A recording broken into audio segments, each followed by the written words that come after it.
Welcome to today's edition of Crypto Corner at InvestorIdeas.com. News on what's driving the cryptocurrency market. Hey everyone, this is Sam Mowers here, and welcome to episode 471 of the Crypto Corner podcast. For news today, Hut 8 has appointed a new CEO, Paxful has launched a crypto Visa debit card, and the Cayman Islands have announced a regulatory framework for virtual asset service providers. But just before we jump into today's show, a quick reminder that if you enjoyed this podcast, please don't hesitate to share it or leave us a review. And while you're at it, I recommend checking out some of the other podcasts on InvestorIdeas.com. This includes, of course, the Clean Tech and Climate Change podcast, as well as the Cannabis podcast, both of which will bring you up to speed on the latest stock news and trends in their respective spaces.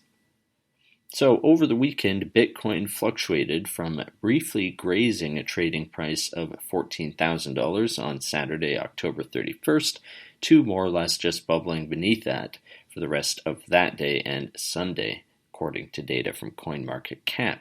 Despite failing to secure support at $14,000, Bitcoin is still up from last Monday, a week ago, when it came out of the weekend trading for around $13,200. At the time of recording, it is trading for about $13,450.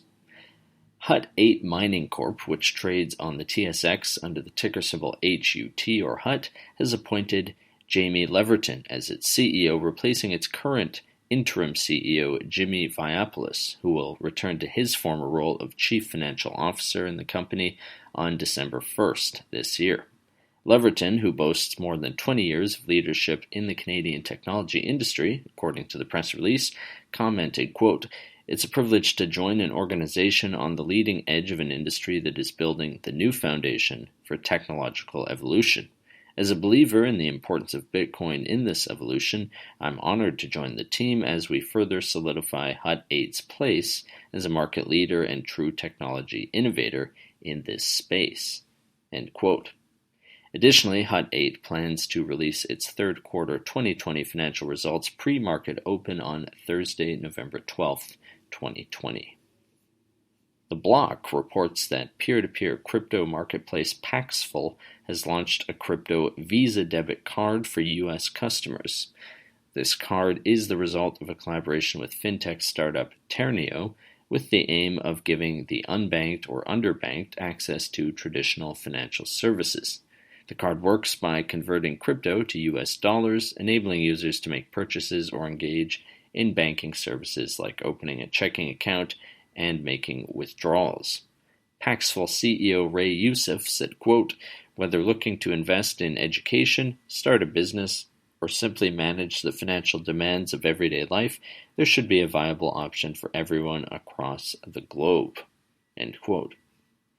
The Cayman Islands on Saturday announced that it was developing a regulatory framework for virtual asset service providers, or VASPs, or VASPs, if you prefer. The first phase of this project, which would have began on October 31st, is focusing on anti-money laundering and countering the financing of terrorism compliance, supervision, and enforcement. The second phase will handle licensing requirements and prudential supervision and is expected to begin in June 2021.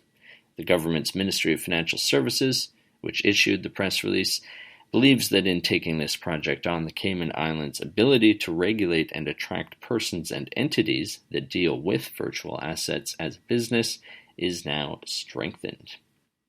That does it for today's Crypto Corner. If you would like to be a guest or sponsor for this podcast, contact InvestorIdeas.com. Investor Ideas reminds all listeners to read our disclaimers and disclosures on the InvestorIdeas.com website. And this podcast is not an endorsement to buy products, services, or securities. Investors are reminded all investment involves risk and possible loss of investment. To hear more InvestorIdeas.com podcasts, please visit InvestorIdeas.com/audio. And a reminder, you can also hear our podcasts on Spotify, iTunes, TuneIn, Stitcher, Spreaker.com, iHeartRadio.com, and Google Play Music.